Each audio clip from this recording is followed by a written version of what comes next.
नमस्कार प्रेक्षको हो, मराठी महाराष्ट्रमध्ये आपल्या सगळ्यांचं स्वागत आहे। मी संग्राम।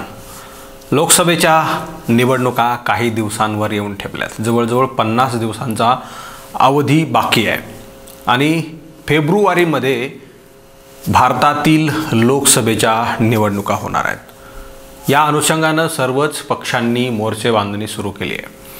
भारतीय जनता पार्टी आणि काँग्रेस हे देशामधले दोन प्रमुख मोठे पक्ष आहेत। त्याच्यानंतर काही छोटे मोठे राज्यस्तरावरचे पक्ष आणि हे सगळेजण मिळून जे आहे ते आता लोकसभेच्या निवडणुका लढणार आहेत। खरं तर भारतामधल्या इतर राज्यांपेक्षा महाराष्ट्राची परिस्थिती सध्या वेगळी आहे। महाराष्ट्रामध्ये मागच्या 4 वर्षापासून ज्या काही घडामोडी घडत आहेत त्या घडामोडीमुळे महाराष्ट्राचा विकास तर खुंटलाच आहे, मात्र लोकांच्या सोयीसुविधा त्यांच्यापर्यंत दिल्या जात नाहीत। राजकीय पक्ष किंवा मग शासन अधिक काळ दीर्घकाळ टिकून नसल्यामुळे निधी आणि ज्या सुखसुविधा आहेत नागरिकांच्या त्या वेळेवर पोहोचल्या जात नाहीत। मग त्यामध्ये शिक्षण असेल, विकास असेल, इतर अनेक ज्या गोष्टी आहेत त्या प्रलंबित असल्याचं पाहायला मिळत आहे। सगळ्यात महत्त्वाची गोष्ट म्हणजे भारतीय जनता पार्टीने महाराष्ट्रामध्ये फार मोठ्या प्रमाणावर घोडदौड केलेली आहे, राजकीय घोडदौड केली आहे आणि तो घोडे बाजार काही केल्यानं थांबायला तयार नाही आहे। आता राजकीय पक्षांचा विचार करायचं झालं तर भारतीय जनता पार्टीच्या भोवती सगळं राजकारण फिरत आहे।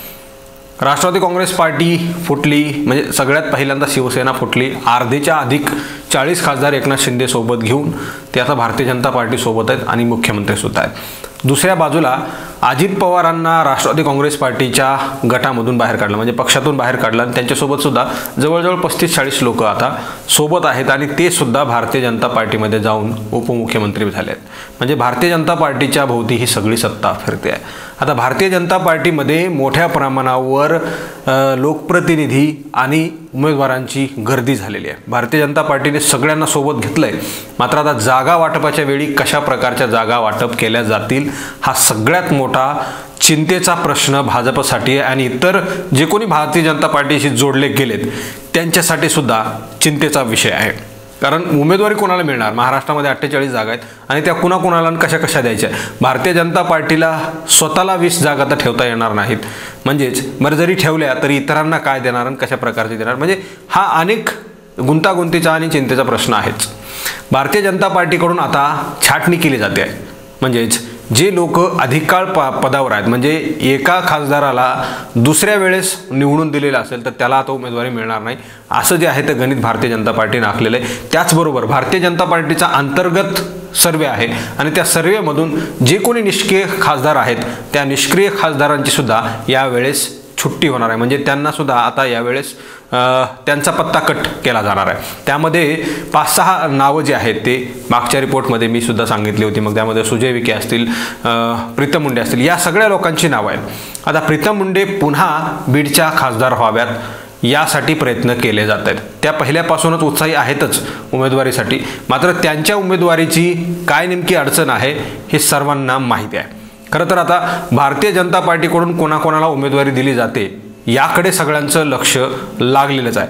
तत्पूर्वी भारतीय जनता पार्टीने आता महाराष्ट्रामध्ये, म्हणजेच आज 14 जानेवारी रोजी संपूर्ण महाराष्ट्रात महायुतीचा मेळावा आयोजित केला होता। म्हणजेच भारतीय जनता पार्टी, एकनाथ शिंदे गट, राष्ट्रवादी काँग्रेस पार्टी, अजित पवार गट, म्हणजे जे जे मित्रपक्ष आहेत त्यांचे त्या सगळ्यांचा मेळावा जो आहे तो जिल्हास्तरीयच्या लेवलवर त्यांनी तो मेळावा आयोजित केला होता। आज बीडमध्ये सुद्धा प्रीतम मुंडे यांच्या नावाची या मेळाव्यामध्ये घोषणा झाली। म्हणजे सर्वच लोकप्रतिनिधी, सगळ्याच पक्षांच्या लोकांनी प्रीतम मुंडे यांना खासदारकीची उमेदवारी मिळावी आणि त्यांना आम्ही निवडून देण्यासाठी मताधिक्यानं प्रयत्न करू अशा प्रकारचं आश्वासन सगळ्यांनी दिलंय, सगळ्यांनी शब्द देऊन टाकलेला आहे। बरेचसे लोक असे होते की त्यांनी सांगितलं की प्रीतम मुंडेंशिवाय पर्यायच असू शकत नाही बीडमध्ये, मात्र सगळ्यांचं खरं झालं। मात्र प्रीतम मुंडे यांनी बोलत असताना सगळ्यांच्या आशेचा हिरमोड केलाय की काय असं वाटायला लागलं। कारण खुद्द प्रीतम मुंडे ह्या भारतीय जनता पार्टीच्या असताना सुद्धा त्यांना शाश्वती नाही, त्यांना गॅरंटी नाही की उमेदवारी आपल्यालाच मिळणार आहे। कारण त्यांनी स्पष्ट बोलून दाखवलं, भारतीय जनता पार्टीचा एक प्रोटोकॉल आहे, एक नियम आहे आणि त्या नियमानुसार आम्ही काम करत असतो। म्हणजेच भारतीय जनता पार्टीमध्ये भावी आमदार खासदार असं म्हणता येत नाही, ही पार्टीची संस्कृती आहे। त्याचबरोबर ती संस्कृती आम्हाला पाळायला लागते, म्हणून आम्ही स्वतःला भावी खासदार म्हणणार नाही किंवा मग मी स्वतःला भावी खासदार म्हणणार नाही, अशी त्यांची नियमावली किंवा मग असं म्हणणं होतं. मात्र दुसरीकडे त्या असंही म्हणाल्या की भारतीय जनता पार्टीनं आता हेही लक्षात घेतलं पाहिजे की ज्या व्यक्तीला स्वतः आमदार होऊ वाटतं किंवा मग खासदार होऊ वाटतं, त्याची जरी इच्छा असली किंवा नसली तरी पार्टीच्या म्हणण्यानुसार इतर लोकांनी जर तशी इच्छा व्यक्त केली, जसं मला आता मेळाव्यामध्ये सगळ्यांनी शिक्कामोर्तब केलं की प्रीतम मुंडेच असाव्यात, तर त्याच्यावर शिक्कामोर्तब करणं सुद्धा पार्टीचं कर्तव्य आहे, असं सुद्धा प्रीतम मुंडे यांनी म्हटलं. खरं तर या सगळ्या गोष्टी ज्यांची उमेदवारी फिक्स सगळ्यांनी करावीशी वाटते किंवा मग सगळ्यांनी शिफारस केली त्यांनाच गॅरंटी नसेल तर त्यांना कशी उमेदवारी मिळणार आहे किंवा मग पक्षांनी हे सगळं ठरवलं आहे का, हा सगळ्यात मोठा प्रश्न पडलेला आहे. आणि दुसरा याच्यामध्ये जोडून जर प्रश्न काही किंवा मग मुद्दा उपस्थित झालेला सांगायचं झालं तर खासदार प्रीतम मुंडे यांचे जे काही वडील आहेत आणि भारतीय जनता पार्टी महाराष्ट्रामध्ये उभे करणारे लोकनेते गोपीनाथराव मुंडे हे आहेत, त्या गोपीनाथराव मुंडेंचा फोटो बॅनरवर नसल्यामुळं तेथील उपस्थित कार्यकर्त्यांची, पदाधिकाऱ्यांची, नेत्यांची बॅनर बदलण्याची जे आहे ते त्यांच्यावर नामुष्की ओढावलेली आहे. नंतर बॅनर बदललं, काही लोकांनी स्पष्टीकरण दिले. म्हणजेच आता अमरसिंह पंडित जे अजित पवार गटाचे नेते आहेत त्यांनी सांगितलं की सगळं काही जे आहे ते वरून आलं होतं आणि ते जसं आहे तसं ते आम्ही लावलं. म्हणजे बॅनरवर कोणाचे फोटो लावावेत, कोणाचे राहावेत हे सगळं पार्टीकडून आणि वरून ठरवलं होतं. त्यांनी शेवटी हेही सांगितलं की पार्टी म्हणजे भारतीय जनता पार्टीने सांगितलं होतं आणि ते वरून सांगतात तसं आम्हाला खालच्याला करावं लागत असतं, मात्र खालच्यांनी काही बदल करायचे असतात हेही त्यांनी बोलून दाखवलं. खरं तर प्रीतम मुंडे यांचं म्हणणं आणि अमरसिंह पंडित यांचं म्हणणं हे जर दोन्ही आपण मिक्स केलं तर भारतीय जनता पार्टी यांच्या शिक्कामोर्तबाचं बाकी आहे. म्हणजेच प्रीतम मुंडे या भारतीय जनता पार्टीच्या उमेदवार नाहीत असं आत्ता तरी म्हणता येऊ शकतं. मग नंतर सर्व पक्षांच्या मिळून प्रेशराईज करण्यानं जर त्यांना वाटलं की आता या उमेदवारापेक्षा दुसरा उमेदवार नको तर प्रीतम मुंडे यांना उमेदवारी मिळू शकते. मात्र भारतीय जनता पार्टीकडं असं ठरलेलं आहे की प्रीतम मुंडे ह्या उमेदवार नाहीत.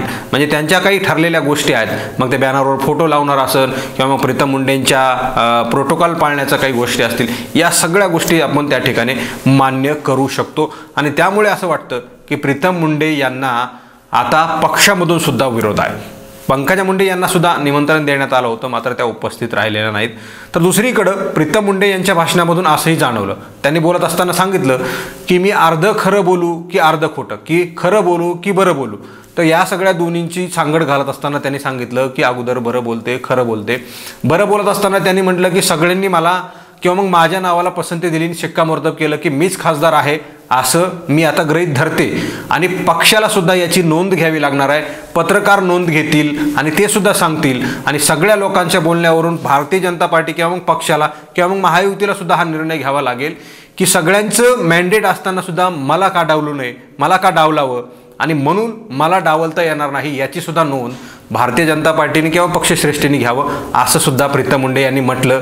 आणि जर बरं बोलायचं म्हणलं तर त्या म्हटल्या की समोर बसलेले लोक आहेत, जेव्हा माझ्या नावाची घोषणा इथले उपस्थित जे काही नेते होते ते करत होते तेव्हा काही ठराविक ठिकाणवरून टाळ्या ज्या आहेत त्या येत होत्या.